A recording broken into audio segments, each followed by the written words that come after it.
तो एडवांटेज होता दिल्ली में? मैं पृथ्वीराज चौहान जी के बयान से सहमत हूँ। देखिए, कांग्रेस पार्टी और आम आदमी पार्टी दोनों भी हमारे साथी है इंडिया ब्लॉक। तो हमारे लिए ये आसान नहीं है निर्णय लेना। ऐसे बहुत से हमारे जैसी पार्टी है जिनको आसान नहीं है किसको समर्थन दे। हमने बार बार कहा है कि कांग्रेस बड़ी पार्टी है देश में, दिल्ली में आप बड़ी पार्टी। तो चुनाव लड़ने का एक प्रेशर कार्यकर्ताओं का होता है, खास करके विधानसभा या लोकल बॉडीज। लेकिन दिल्ली में आम आदमी पार्टी, केजरीवाल जी की ताकत सबसे ज्यादा है और माहौल ये है कि दिल्ली में आम आदमी पार्टी चुनाव जीत रही है और अच्छे मार्जिन से जीत रही है। मुझे ये दुख है हमारे पार्टी को या उद्धव ठाकरे साहब को कि कांग्रेस और आम आदमी पार्टी इंडिया ब्लॉक के सम्मानीय सदस्य है। कांग्रेस तो नेतृत्व कर रही है इंडिया ब्लॉक, लेकिन केजरीवाल जैसे नेता को कंडेम करना, उनको देशद्रोही करार करना, इस प्रकार से कैंपेन करना, उससे हम सहमत नहीं। चुनाव आप एक दूसरे के खिलाफ लड़ सकते हो, लड़ना भी चाहिए। हम लोकसभा में एक साथ लड़े, दिल्ली की विधानसभा की स्थिति अलग है, केंद्र शासित राज्य है, वहां चाहे कोई भी जीते, सरकार तो लेफ्टिनेंट गवर्नर चलाएंगे, अमित शाह चलाएंगे या मोदी चलाएंगे। चुनाव तो एक बहाना है, ये लोग किसी को काम करने नहीं देंगे। और बीजेपी तो वहां जीतने नहीं जा रही है, न कांग्रेस जीतेगी। लेकिन कांग्रेस ठीक तरह से चुनाव इस बार वहां लड़ रही है। फिर भी अगर दोनों एक साथ आकर लड़ते तो हमारे जैसे लोगों को खुशी होती कि हम सब एक साथ हैं। क्योंकि शिवसेना यूबीटी भी के अहम हिस्सा है, आप शिवसेना यूबीटी किसको? नहीं, हमने इस बारे में कोई निर्णय नहीं लिया है, क्योंकि हम ये दुविधा में है और हमारे कार्यकर्ता महाराष्ट्र में हम कांग्रेस के साथ हैं, लोकसभा में हम कांग्रेस के साथ हैं, आप भी हमारा साथी है। तो दोनों पार्टी ने बैलेंस रखना चाहिए प्रचार। हम देखेंगे, अभी माननीय उद्धव ठाकरे जी के साथ हमारी चर्चा होगी, उद्धव ठाकरे जी निर्णय लेंगे, उसके बाद हम हमारा निर्णय देंगे। लेकिन हमारे जैसे बहुत सी पार्टियां हैं कि जो संकट में है कि दिल्ली में क्या करें। दोनों हमारे दोस्त हैं, दोनों के साथ हमारा एक रिश्ता है। तो अगर पृथ्वीराज चौहान साहब ने जो कहा है कि अगर दोनों एक साथ मिलकर चुनाव लड़ते तो बीजेपी के लिए ज्यादा कठिनाई पैदा होती। हमारा जो दुश्मन है पॉलिटिकल, वो बीजेपी है, कांग्रेस और आप नहीं है। इंडिया अलायंस में से दरार पड़ने की उम्मीद नहीं, मुझे नहीं लगता है इंडिया अलायंस में। देखो, ये दिल्ली विधानसभा हो या मुंबई महानगर पालिका हो, ऐसे चुनाव होते हैं, वो कार्यकर्ताओं के ऊपर छोड़ देना चाहिए। हमारा जो अलायंस बनाया था इंडिया ब्लॉक का, वो लोकसभा के लिए बना था। तो आप उनको हर चुनाव से मत जोड़िए, चाहे ग्राम पंचायत का चुनाव है, नगर पंचायत का चुनाव है, कहा इंडिया ब्लॉक, ये नहीं है। जो अलायंस बना था सबसे मजबूत, जिसने बीजेपी को हराया, वो लोकसभा के लिए बनाया था। चलो बोला।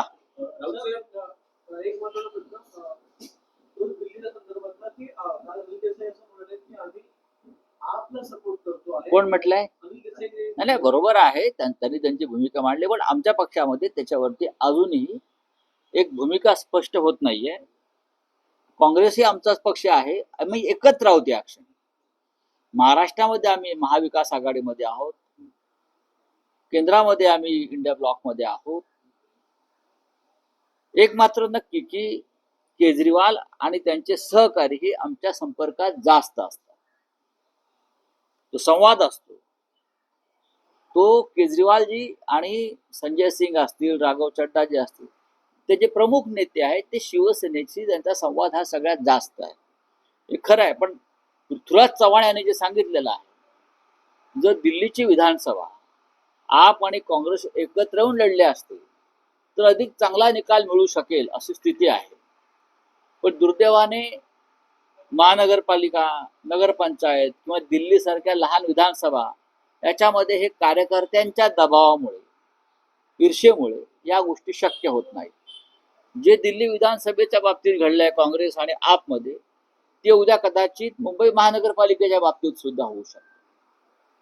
कारण शेवटी या लहान निवडणुका ज्या असतात विधानसभेच्या खालच्या, तिथे कार्यकर्त्यांचं मनोबल राखण्यासाठी आम्हाला जास्तीत जास्त जागा लढणं हे आवश्यक असतं.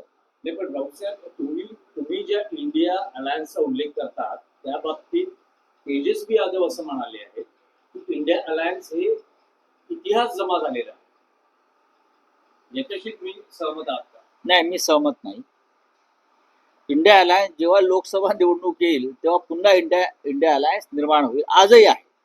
लोकसभेत, राज्यसभेमध्ये आम्ही इंडिया अलायन्स म्हणूनच काम करत असतो. बिहारमध्ये उद्या विधानसभेच्या निवडणुका येतील तेव्हा तेजस्वी यादव यांना काँग्रेस पक्षाबरोबर हात मिळवणी करून निवडणुका लढाव्या लागतील. जेडीयू किंवा काँग्रेस बरोबर ते भाजप बरोबर निवडणुका लढणार नाहीत लालू यादव साहेब. या गोष्टी ज्या आहेत त्या जरतरच्या गोष्टी आहेत. आणि भारतीय जनता पक्ष किंवा त्यांचा जो इंडिया आहे त्यांच्या विरोधामध्ये उभं राहण्यासाठी सर्व विरोधी पक्षांची भक्कम एकजूट आवश्यक आहे. नाहीतर नरेंद्र मोदी आणि अमित शहा आणि त्यांचा जो पक्ष आहे भस्मासूर, तो सगळ्यांना खाऊन टाक. तर काल भाषा संवर्धन मंत्री म्हणजे उद्योगमंत्री विजय सावंत हे दिल्लीला गेले होते. त्यांनी ताबडतोब शेकावरची चर्चा करून एक प्रत काढली. ती प्रत मराठी भाषेला अभिजात दर्जा देणाऱ्याची प्रत होती सांस्कृतिक विभागाची. पण आता असं कळतं की ही जी आजच जी आहे तो 4 ऑक्टोबर रोजीच निघालेला होता. 3 ऑक्टोबरला जेव्हा जाहीर केली त्याच्या दुसऱ्या दिवशी 4 ऑक्टोबरला निघालेला होता. काल त्यांनी जी प्रत दाखवली ती वेगळी होती. म्हणजे थोडं मिसकम्युनिकेशन वाटतं. नाही, महाराष्ट्रातल्या आमच्या मंत्र्यांना अजून मराठी भाषा, संस्कृती, संस्कार, अस्मिता याच्याविषयी धडे द्यायची गरज आहे. आणि केंद्र सरकारने जेव्हा अभिजित भाषेसंदर्भातली घोषणा केली प्रधानमंत्र्यांनी, त्यानंतर जो आदेश निघाल्याशिवाय ते घोषणा करू शकत नाही. महाराष्ट्र सरकारने तात्काळ केंद्राशी संवाद साधून या संदर्भातला आदेश ताब्यात घ्यायला पाहिजे होता. पण राज्यातल्या संबंधित मंत्र्यांना मराठी भाषेच्या संवर्धनापेक्षा इतर काही महत्वाची कामं हातामध्ये असतील, त्याच्यामुळे त्यांच्याकडनं हा घोळ झाला असेल. राऊतसाहेब, एनसीपी दोन्ही गटांमध्ये सध्या बातम्यांची खूप चर्चा आहे. एनसीपी शरद पवार गटातले आमदार फोडले जाण्याची शक्यता व्यक्त केली जाते आणि सुनील तटकरेंचं एक विधान सध्या चर्चेचा विषय आहे. त्यांनी खंडन केलेलं आहे, बाप आणि लेकीला सोडा, आमच्या बरोबर या. स्वतः तटकरेंनी त्याचं मी असं कधीच म्हणालो नाही असं ते म्हणतात. बघा, हे जे चर्चा जी अजित पवारांपासून तटकरेपर्यंत आणि प्रफुल्ल पटेल यांच्यापर्यंत या सगळ्यांना आज जे काही मिळालंय हे शरद पवार साहेबांमुळे मिळालं. त्यांची जी किंमत आज बाजारात आहे ती शरद पवारांनी निर्माण केली.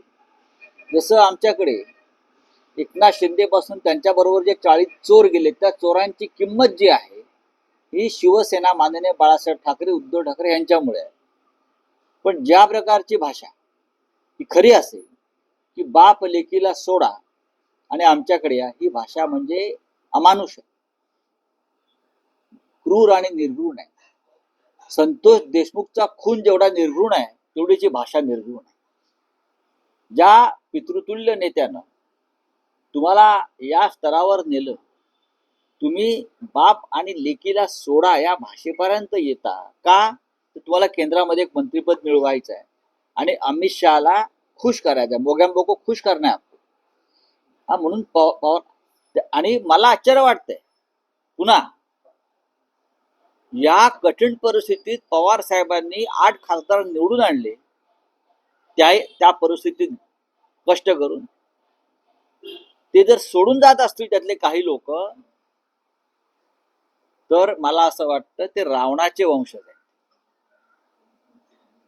जर कोणी सोडून जात असेल उद्धव ठाकरेंना किंवा शरद पवारांना, कारण फार मोठ्या कष्टाने निवडून आणलेले आहे, पक्ष गेला, चिन्ह गेलं, वणवण फिरले उद्धव ठाकरे साहेब आणि शरद पवार साहेब, आणि तरीही परत हे फोडतायत आणि तुम्ही फुटताय, हे कंस आणि रावणाचे वंशजच असतील, निर्गुण आणि अमानुष असतील, त्याशिवाय हे सोडू शकणार नाही. लक्षात घ्या.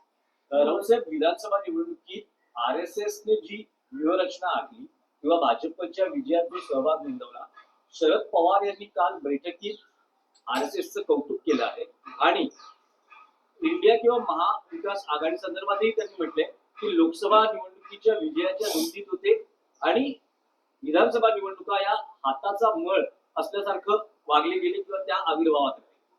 बघा, माननीय पवार साहेबांशी आमची या संदर्भात चर्चा झालेली आहे वारंवार. ईव्हीएम हा एक विषय आहेच, पण RSSच्या कार्यकर्त्यांनी, संघ परिवाराच्या लोकांनी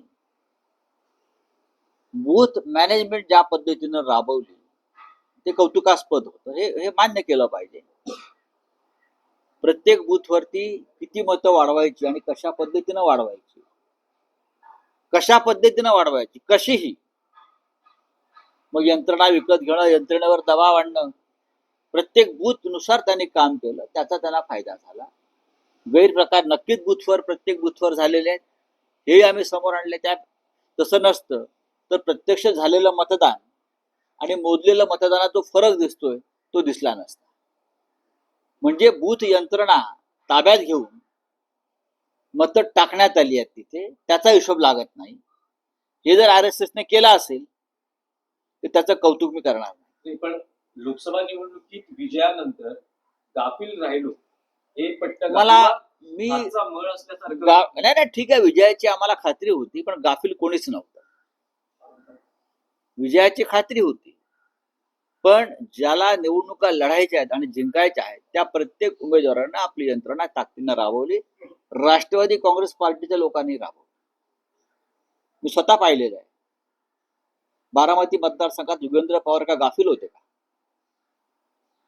नाही ना. खूप कष्ट करत होते. पवार साहेब कष्ट करत होते, सुप्रियाताई सुळे कष्ट करत होत्या. मी अनेक उदाहरणे देईन तुम्हाला, जी NCP शरद पवार साहेबांचे असतील किंवा शिवसेनेचे असतील किंवा काँग्रेसचे असतील. जीवापाड मेहनत केली आहे लोकांनी, पण प्रत्येक बूथवर घोटाळे झालेले. RSSचं बूथ मॅनेजमेंट हे घोटाळ्याचं बूथ मॅनेजमेंट होतं, लक्षात घ्या. भाजपचं बूथ मॅनेजमेंट हे दबावाचं बूथ मॅनेजमेंट होतं आणि त्याच्यामुळे आम्ही हारलो. मी म्हणतो ना, मग त्याशिवाय झालेलं मतदान बूथवरचं आणि मोजलेलं मतदान हा फरक जो सारखा समोर येतोय, त्याच्यावरती कोणी काय बोलतंय का? त्याच्यावर बोला. सर, एक बातमी संदर्भात त्याची काळा लॅम्बोर्गिनीच्या संदर्भात चर्चा काल दिवसभर मंत्रालयात होती. ही लॅम्बोर्गिनी अचानक आली, कोणतेही प्रवेश नसताना तिला आपण सोडण्यात आलं. 1 नंबरचं त्याच्यावर होतं, रजिस्ट्रेशन टीटीच्या नावाने होतं. काय लॅम्बोर्गिनी म्हणजे गुड नेमकं काय? ते गुड आहे. धूमकेतू प्रमाणे ती उगवली आणि निघून गेली. तुम्ही त्याचा शोध घेतला पाहिजे, नाहीतर आम्ही शोधण्याच्या प्रयत्नामध्ये आहोत. आमच्या हातामध्ये काही गोष्टी लागलेल्या आहेत, एवढंच सांगितलं. राऊतसाहेब, आणखी एक विषय आहे. अजित पवार यांनी काल केंद्रीय गृहमंत्री अमित शहा यांची भेट घेतली.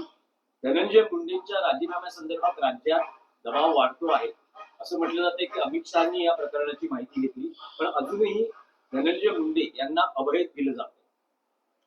या महाराष्ट्रामध्ये सध्या सगळ्यात माफियांना अभय आहे, सगळ्यात माफियांना राजकीय आशीर्वाद आहे. आणि जे पक्ष सरकारमध्ये आणि सत्तेमध्ये आहेत त्यातले अनेक मंत्री हे थेट माफियांशी संबंधित, खंडणीखोरांशी संबंधित आहेत.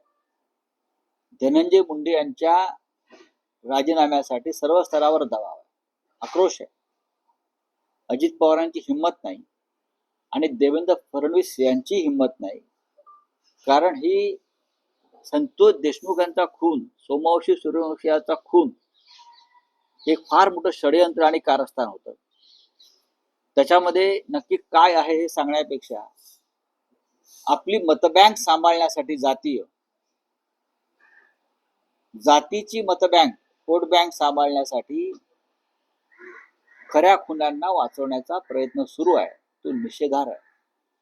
धनंजय मुंडे यांच्या लोकांनी ज्यांचे खून केले ते त्यांच्या समाजाचे आहेत. समजलं का? 90% खून हे बीड भागातले, बीड किंवा केज या भागातले, परळीतले हे त्यांच्या समाजाचे आहेत. यात जात आणू नका. अपराधी अपराधी असतो, अपराध्याला खून जात आणि धर्म नसतो. चला, सूर्यवंशी यांच्या कुटुंबियांनी सरकारने दिलेली मदत नाकारली. तुम्ही खून करायचे आणि खुनाची किंमत मोजायची, हा काय प्रकार? तुम्ही त्यांचा खून हा पोलीस कस्टडीत झाला, हा कोठडीतला खून आहे, आणि तुम्ही ज्यांनी खून केले त्यांचं समर्थन विधानसभेत करता आणि त्या पापाचं प्रायश्चित म्हणून 10 लाख रुपये देता, याचा धिक्कार व्हायला पाहिजे. थँक्यू. लाडकी बहीण योजनेमध्ये अध्यक्ष आहे वाल्मिक कराड, त्यांना हटवलं गेलं नाही पदावरती